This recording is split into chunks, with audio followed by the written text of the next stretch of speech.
নমস্কার, আপনাদের সকলকে স্বাগত শ্যামলিস কিচেনে। আজকে আমি মাছের একটা অন্য ধরনের রেসিপি করব। মাছটাকে হালকা ভেজে নিয়ে করব, আর তার সঙ্গে মশলা ব্যবহার করব। রসুন গোটা মানে জিরেটা বেটে নেব, আর শুকনো লঙ্কা। আর কোনো মশলাই ব্যবহার করব না আমি। চলুন রান্নাটা শুরু করা যাক। কড়াই গরম হয়ে গেছে, আমি মাছটা ভাজার জন্য তেল দিয়ে দিচ্ছি। মাছগুলো এবার হালকা করে ভেজে নেব।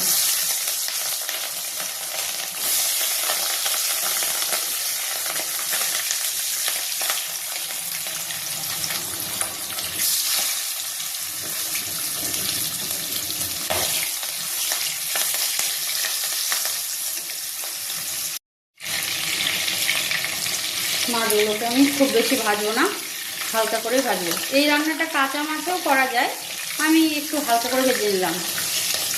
যারা কাঁচা মাছ খেতে অতটা পছন্দ করে না তারা হালকা ভেজে নিতে পারেন এইভাবে।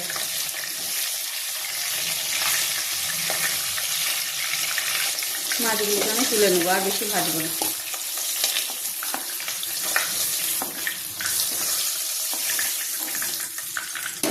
এই তেলেই আমি মাছের ডিমগুলোকেও আস্তে আস্তে ভেজে নেব।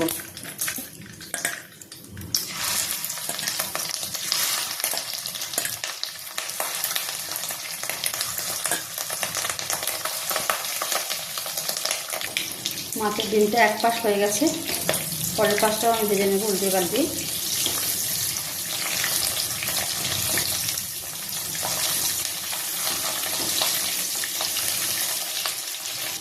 ডিমটা আমার ভাজা হয়েছে, মাছের ডিমটা আমি তুলে নিচ্ছি।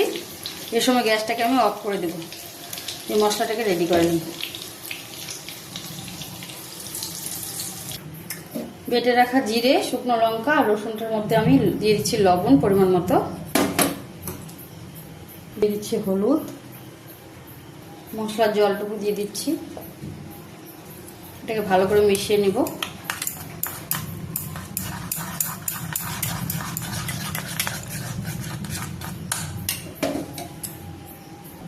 ওই তেলের মধ্যে মাছগুলো আর মাছের ডিমগুলো দিয়ে দিচ্ছি।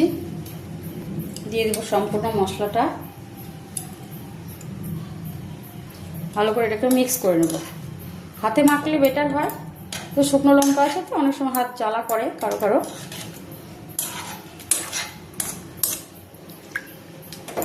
একটু জল মিশিয়ে দেবো, কারণ একবারে যা জল দিব সেই জলে রান্নাটা পুরো হবে আর কি।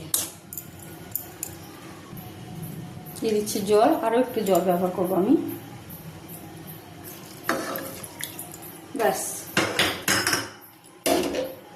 এটাতে কোনো সম্বরা বা আলাদা করে কোনো মশলা মেশানোর দরকার নেই। এটাকে ভালো করে এবার ঢাকা দিয়ে সুন্দর করে ভাপে ভাপে রান্না করতে হবে। আপনারা ঝোল যেমন রাখতে চান, এটা একদম শুকনো শুকনো গ্রেভিও করা যায়, একটু ঝোলঝোলও করা যায়।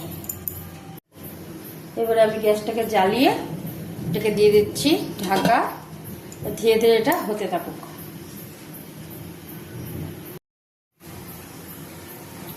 ফুটতে শুরু করেছে, হালকা একটু দেখি, আরো বেশ খানিকক্ষণ লাগবে এটা হতে।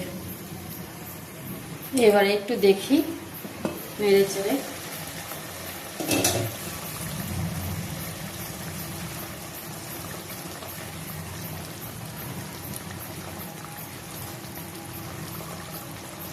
রান্নাটা আমার মোটামুটি হয়ে এসছে।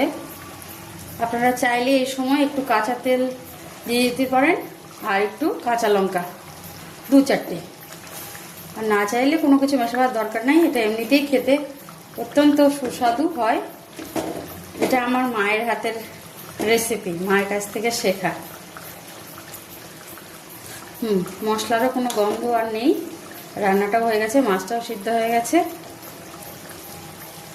ঝটপট রান্না করে নিয়ে গরম গরম ভাতের সঙ্গে বেশ জমে যায় এটা।